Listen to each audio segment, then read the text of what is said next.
नमस्कार दोस्तों, स्वागत है आप सभी का आपके अपने YouTube चैनल अपनी क्लास में। दोस्तों, आज आपकी जेट की परीक्षा हुई है 29 सितंबर 2020 को। इस वीडियो में मैं आपको इस पेपर की संपूर्ण आंसर की बताऊंगा।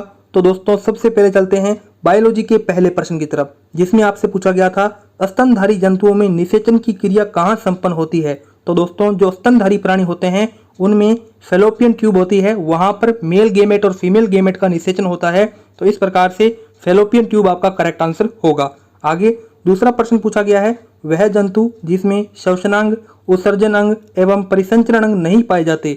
तो दोस्तों, जो स्पंज है उसके अंदर किसी भी प्रकार का अंग नहीं पाया जाता, क्योंकि ये पोरीफेरा संघ का प्राणी है और इसमें नाल तंत्र पाया जाता है। आगे तीसरा प्रश्न पूछा गया है, रक्त का थक्का बनाने में महत्वपूर्ण भूमिका किस तत्व की है। तो दोस्तों, इसका जो करेक्ट आंसर है वो आप खुद मुझे कमेंट बॉक्स में बताएं। आगे चलते हैं चौथे प्रश्न की तरफ। देखिए, वायरस मुक्त पादप उत्पन्न किए जा सकते हैं। तो आप सबको पता है किसके द्वारा किए जा सकते हैं, टिश्यू कल्चर द्वारा। किसके द्वारा दोस्तों, टिश्यू कल्चर द्वारा। देखिए दोस्तों, यहाँ पर ऑप्शन देख लेते हैं। पहला है एम्ब्रियो कल्चर, दूसरा है एंथर कल्चर, तीसरा है ओव्यूल कल्चर और चौथा है मेरिस्टेम कल्चर। तो दोस्तों, टिश्यू कल्चर को एम्ब्रियो कल्चर भी कहते हैं। तो करेक्ट आंसर क्या होगा, ऑप्शन नंबर 1। आगे चलते हैं, हमारे पास में पांचवा प्रश्न पूछा गया है, जीव द्रव्यों के संलयन में प्रयुक्त किया जाने वाला रसायन है। तो दोस्तों, इसका जो करेक्ट आंसर है आप जल्दी से बताओ, ठीक है। मेरे हिसाब से जो होगा ये होगा दोस्तों, कौन सा, ये होगा पॉलीएथिलीन ग्लाइकोल। आगे चलते हैं दोस्तों, हमारे पास में छठा प्रश्न पूछा गया है, कीट रोग किस कवक गण के सदस्यों द्वारा होता है। तो दोस्तों, जो कीट रोग है वो होता है हमारे पास में, वो होता है दोस्तों किसके द्वारा, वो होता है कैरेटिडिल्स। किसके द्वारा दोस्तों, कैरेटिडिल्स द्वारा। चलते हैं आगे दोस्तों, हमारे पास में सातवां प्रश्न पूछा गया है, यदि एक व्यक्ति को जन्म से ही आनुवंशिक रोग है, वह इस रोग को ठीक करने के लिए निम्न में से उपचार ले सकता है। तो दोस्तों, उसको जन्म से रोग है तो वो क्या कर सकता है, जीन थेरेपी ले सकता है। दोस्तों, क्या ले सकता है, जीन थेरेपी। आगे हमारे पास में आठवां प्रश्न पूछा गया है, देखो, सूजन प्रतिक्रिया में भागीदारी रक्त कोशिकाएं हैं। हम चलते हैं आगे अपने 9वें प्रश्न की तरफ, जिसमें पूछा गया है, सूक्ष्मतम जीव जो वृद्धि, विभाजन और जनन का गुण रखता है। तो दोस्तों, वो केवल कौन है, जीवाणु है, बैक्टीरिया। आगे 10वां प्रश्न पूछा गया है, अमीबा किसकी सहायता से गमन करता है। तो दोस्तों, अमीबा है वो कूट पादों की सहायता से गमन करता है। आगे 11वां प्रश्न पूछा गया है, श्वसनिकाओं एवं फेलोपियन ट्यूब का अस्तर निम्न एपिथेलियम से बना होता है। तो वो बना होता है स्तंभाकार उपकला। ठीक है दोस्तों, स्तंभाकार उपकला। आगे 12वां प्रश्न पूछा गया है, जेनेटिक इंजीनियरिंग में दाता के डीएनए खंड को ग्रहण करने वाले युक्त ग्राही कौन हैं। तो दोस्तों, वो है बैक्टीरियोफेज। कौन है दोस्तों, बैक्टीरियोफेज। कौन है दोस्तों, बैक्टीरियोफेज। या फिर इसका जो करेक्ट आंसर है वो बैक्टीरियोफेज नहीं होगा दोस्तों, वो होगा दोस्तों इस्चीरिया कोलाई, क्योंकि बैक्टीरिया के अंदर वेक्टर होता है। ठीक है दोस्तों, प्लाज्मिड वही क्या करता है, होस्ट का कार्य करता है। ठीक है। आगे 13वां प्रश्न पूछा गया है, एल्ब्यूगो कैंडिडा रोग उत्पन्न करता है, वो करता है क्रूसीफेरी के श्वेत कीट। कौन सा करता है दोस्तों, क्रूसीफेरी के श्वेत कीट। आगे 14वां प्रश्न पूछा गया है, प्रथम स्थलीय पादप जिनमें समान बंडल पाए गए थे वो थे टेरोडीफाइटा। कौन से दोस्तों, टेरिडोफाइटा। आगे वर्गीकरण हेतु नामकरण की द्विनाम पद्धति किसने दी थी। तो वो दी थी दोस्तों कैरोलस लीनियस ने। आगे हमारे पास में 16वां प्रश्न पूछा गया है, कोशिका के कौन से भाग में पाइरुवेट से कार्बन डाइऑक्साइड ऊर्जा बनाती है। तो दोस्तों, इसका जो करेक्ट आंसर है वो आपको मिल जाएगा दोस्तों माइटोकॉन्ड्रिया के अंदर। किसके अंदर मिल जाएगा दोस्तों, माइटोकॉन्ड्रिया के अंदर। दोस्तों, आगे हमारे पास में 16वां प्रश्न पूछा गया है, निम्न में से किस पशु उत्पाद में प्रोटीन की मात्रा सबसे अधिक होती है। तो दोस्तों, अंडे के अंदर क्या होता है, जो प्रोटीन होता है वो सबसे अधिक होता है, आपको पता होना चाहिए। 17वां प्रश्न पूछा गया है, निम्न में से कौन सा पोषक तत्व धनायन एवं ऋणायन दोनों रूपों में पौधे में अवशोषित होता है। तो वो है नाइट्रोजन। ठीक है दोस्तों। आगे हमारे पास में 18वां प्रश्न पूछा गया है, निम्न में से कौन सा मुक्त जीवित नेत्रजन फिक्सिंग माइक्रोवेव नहीं है। तो दोस्तों, इसका जो करेक्ट आंसर क्या होगा दोस्तों, वो होगा हमारे पास में, वो होगा एजोबैक्टर। क्या होगा दोस्तों, एजोबैक्टर। या फिर आप इसको, ये भी हो सकता है, मेरे को पता नहीं है, यहाँ पे दोनों में कंफ्यूजन है, एजोबैक्टर और ये बिजरंकिया। ठीक है दोस्तों, मेरे हिसाब से चौथा आंसर करेक्ट होना चाहिए। आगे 19वां प्रश्न पूछा गया है, निम्न में से किस वैज्ञानिक प्रक्रिया द्वारा फसलीय पौधों को कुछ वांछित पोषक तत्वों से समृद्ध किया जाता है। तो दोस्तों, इसका जो करेक्ट आंसर है वो होगा बायोफोर्टिफिकेशन। क्या होगा दोस्तों, बायोफोर्टिफिकेशन। आगे 20वां प्रश्न पूछा गया है, निम्न में से एक लघु दिवस वाला पौधा है। तो वो दोस्तों कौन है, चावल। आगे 21वां प्रश्न पूछा गया है, निम्न में से कौन सी रबी ऋतु की फसल है। तो वो दोस्तों चना है, आप सबको पता होना चाहिए। आगे देख सकते हैं 22वां प्रश्न पूछा गया है, निम्न में से कौन सी नस्ल भेड़ नहीं है। तो दोस्तों, वो है हमारे पास में कराकुल। बीकानेरी होती है, मालपुरी भी होती है, जैसलमेरी भी होती है, लेकिन कराकुल कोई भी भेड़ की नस्ल नहीं है। आगे देख सकते हैं, निम्न में से कौन सा मिट्टी बनाने का कारक है जिसमें ऊंचाई और ढलान मिट्टी के संचय को निर्धारित करते हैं? तो दोस्तों इसका हो सकता है पेरेंट रॉक। दोस्तों आगे हमारे पास में 25वां प्रश्न पूछा गया है, लिगामेंट किन्हें जोड़ता है? तो दोस्तों लिगामेंट है वो अस्थि से अस्थि को जोड़ता है, या आप कह सकते हो मांसपेशियों से अस्थि को जोड़ता है। इसका आंसर दूसरा होगा दोस्तों। आगे यहाँ पे 26वां प्रश्न पूछा गया है, निम्न में लिंग निर्धारण एक्स प्रकार होता है, तो वो किसमें होता है दोस्तों? वो होता है हमारे पास में जो बर्ड्स होते हैं उनमें होता है। तो देख लीजिए यहाँ पे ग्रास होपर ये है, तिलचट्टा भी है, ड्रोसोफिला भी है, केंचुआ भी है। तो दोस्तों इसका जो करेक्ट आंसर होगा वो मेरे हिसाब से होगा ड्रोसोफिला। क्या होगा दोस्तों? ड्रोसोफिला। आगे 27वां प्रश्न, अंडोत्सर्जन के लिए कौन सा हार्मोन आवश्यक है? तो दोस्तों वो है हमारे पास में कौन सा दोस्तों? वो है ल्यूटिनाइजिंग हार्मोन। ल्यूटिनाइजिंग हार्मोन अधिक होगा तभी क्या होगा? अंडोत्सर्ग होगा। आगे मूंगफली का टिक्का रोग निम्न में से किसके द्वारा होता है?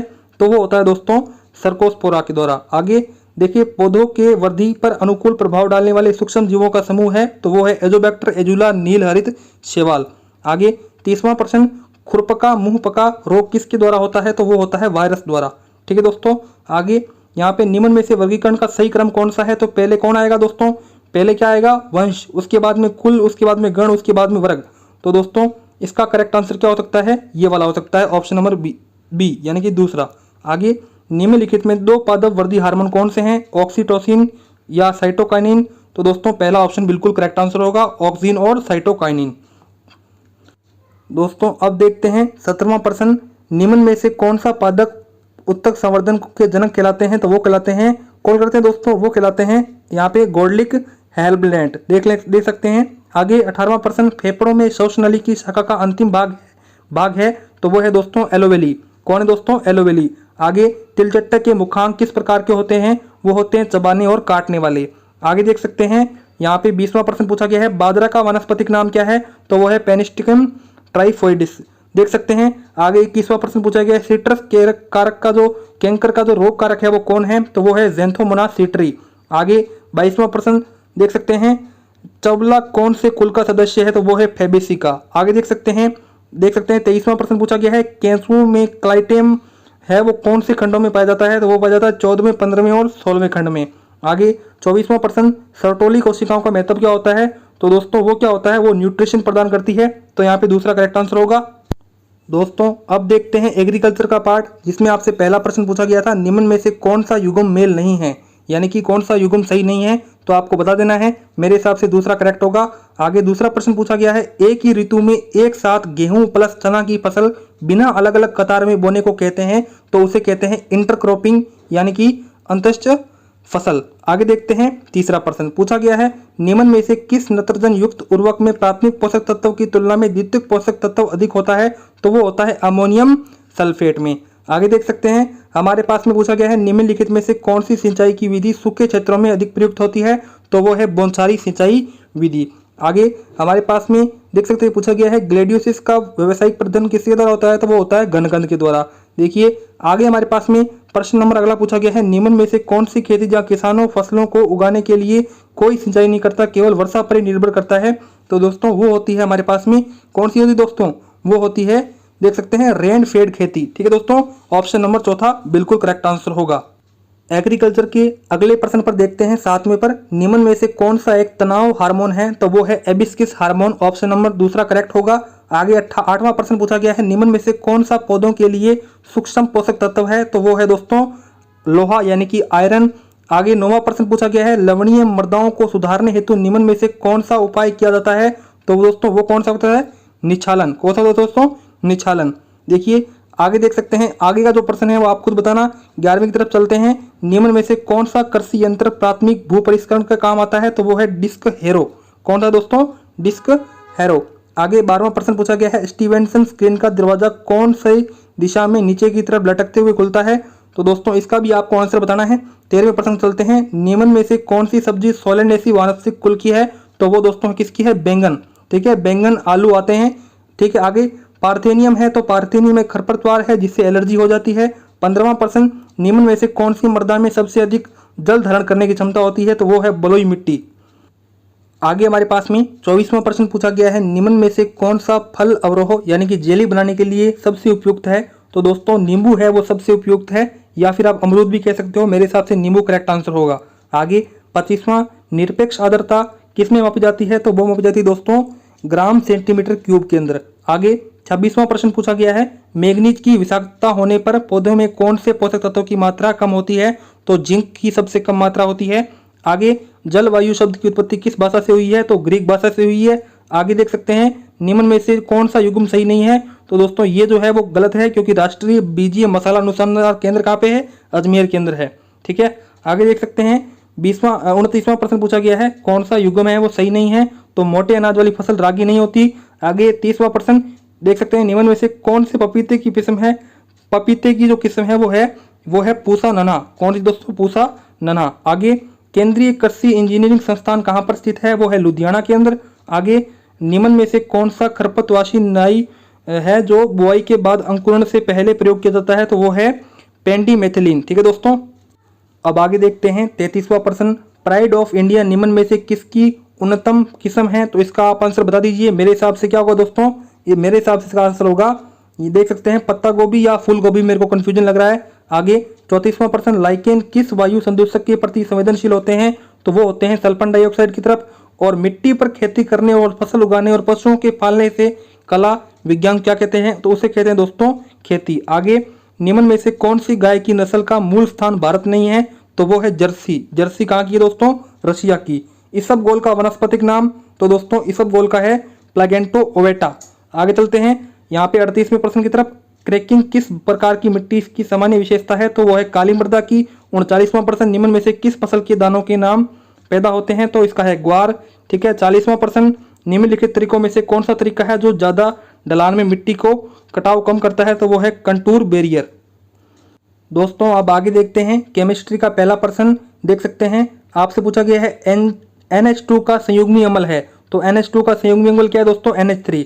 आगे द्रव विरोधी क्लोराइड होते हैं, तो वो होते हैं अनुत्क्रमणीय सोल। आगे तीसरा प्रश्न पूछा गया है, ड्रगों का वर्ग जिसका उपयोग तनाव के उपचार के लिए किया जाता है? तो वो होते हैं प्रशांतक। आगे चौथा प्रश्न, यूरिया की कितनी मात्रा 60 किलोग्राम नत्रजन प्रदान करती है? तो वो होगी 130.43 किलोग्राम। आगे पांचवा प्रश्न, बंध रहित अनुनाद जाना जाता है? तो वो होगा दोस्तों, वो मेरे हिसाब से क्या होगा दोस्तों? अतिसुयुग्मन। ठीक है, आगे देखते हैं दही में औषध प्रोटीन कितना होता है? तो वो होता है दोस्तों लगभग मेरे हिसाब से 6.2 से 6.4। आगे सातवां प्रश्न, कौन सी फसल में पोटेशियम पोषण के लिए म्यूरेट ऑफ पोटाश की सिफारिश नहीं की जाती? तो वो होगा दोस्तों आलू। आगे देखते हैं आठवां प्रश्न पूछा गया है, एल्डिहाइड से कीटोन का विभेद निम्नलिखित में से किस प्रयोग द्वारा कर सकते हैं? तो फेलिंग विलियन द्वारा। आगे नौवां प्रश्न पूछा गया है, किस परमाणु में उपस्थित दो इलेक्ट्रॉनों की चारों क्वांटम संख्याएं एक समान नहीं हो सकती? तो दोस्तों इसका जो करेक्ट आंसर है वो होगा पाउली का अपवर्जन नियम।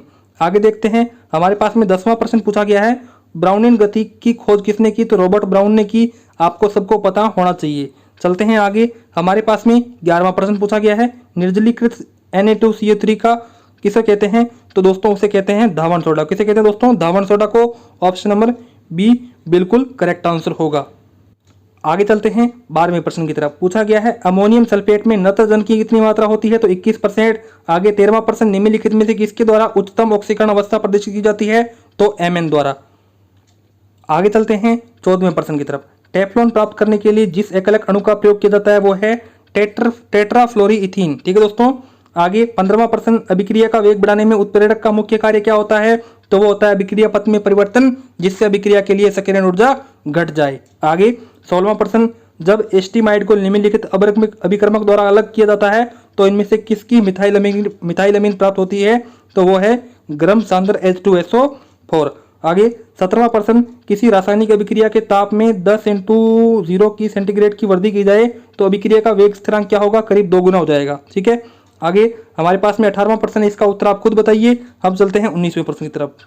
19वां प्रश्न पूछा गया है, गाय के दूध में लैक्टोज को कहा जाता है? तो उसे कहा जाता है दोस्तों, क्या कहा जाता है? Alpha lactalbumin. क्या कहता है दोस्तों? Alpha lactalbumin. ठीक है, आगे 20वां प्रश्न, निम्नलिखित में से किस जो प्रतिचुंबकीय कौन है? तो प्रतिचुंबकीय है Zn+2। आगे हमारे पास में 21वां प्रश्न, आप खुद बताइए। चलिए हम चलते हैं 22वें प्रश्न की तरफ। क्रोमियम का बाह्य इलेक्ट्रॉनिक विन्यास पूछा है, तो क्रोमियम कितने पर आता है दोस्तों? 24 पर आता है। यहाँ पे क्या आंसर हो जाएगा? 3d5। ठीक है, आगे चलते हैं 23वें प्रश्न की तरफ। K2MnO4 में Mn की ऑक्सीकरण अवस्था +6 होगी, द्रव्यमान संरक्षण का नियम किसने दिया था? जॉन डाल्टन ने। आगे देख सकते हैं कार्बन एनायन का अपेक्षित स्थायित्व क्रम क्या होगा? तो पहला आंसर करेक्ट होगा।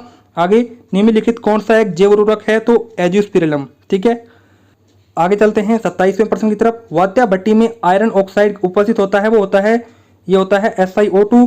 पौधों की जड़ों में पोटेशियम का अवशोषण करती है, तो वो करती है K+ के रूप में। आगे ग्लूकोज अणु का आणविक द्रव्यमान कितना होता है? तो वो होता है 180। यूरेनियम यानी कि यूरेनियम कह दो या द्रव्यमान कह दो, यदि मृदा की विद्युत चालकता इतनी हो तो आपको बताना है कि मृदा का क्या माना जाता है? तो उसे माना जाता है क्षारीय मृदा। आगे सौरभिक अम्ल एक प्रोपेनिक अम्ल के लवण है, तो वो है खाद्य परिरक्षक। इसमें आपको एक अभिक्रिया दी है, पी उत्पाद क्या होगा? तो ये वाला होगा सेकंड। आगे 33वां प्रश्न देखो, यौगिकों में सबसे अधिक अम्लीय प्रकृति का कौन है? तो वो है दोस्तों एथिलीन। ठीक है, आगे हमारे पास में 34वां प्रश्न पूछा गया है, निम्नलिखित में से कौन सी एक स्थूल कार्बनिक खाद नहीं है? तो वो होगी हरी खाद। आगे चलते हैं 35वें प्रश्न की तरफ। इसमें आपको pH है दे रखा है, इस कौन सा कार्य करता है? वो दोस्तों फिनोप्थलीन करता है। अमोनिया की आकृति पिरामिड होती है। 37वां प्रश्न देखो, ऊर्जा भंडारण और स्थानांतरण में कौन भूमिका करता है? वो करता है फॉस्फोरस। आगे O2, यहाँ पे देखिए O2-1, ठीक है, इसको बोलते हैं सुपर ऑक्साइड। तो ये क्या है? ये फ्लोराइड आयन के सम इलेक्ट्रॉनीय हैं। आगे 39वां प्रश्न, कीटोनों और हाइड्रोजन सल्फाइड की अभिक्रिया से साइनोहाइड्रीन बनाना उदाहरण किसका है? तो वो है नाभिक स्नेही योगात्मक अभिक्रिया का। आगे 40वां प्रश्न, किसके द्वारा ज्वाला परीक्षण नहीं दिया जाता? तो वो है बेरिलियम। दोस्तों इस प्रकार से संपूर्ण आंसर की खत्म हुई। मेरे को कुछ आंसर नहीं आते थे, उसके लिए क्षमा चाहूंगा, लेकिन जो आते थे वो आपको मैंने बताए। यदि आपको ये वीडियो अच्छी लगी हो तो इस प्रकार से चैनल को सब्सक्राइब कर दें और वीडियो को लाइक कर दें। मिलते हैं नेक्स्ट वीडियो में, तब तक के लिए जय हिंद, जय भारत।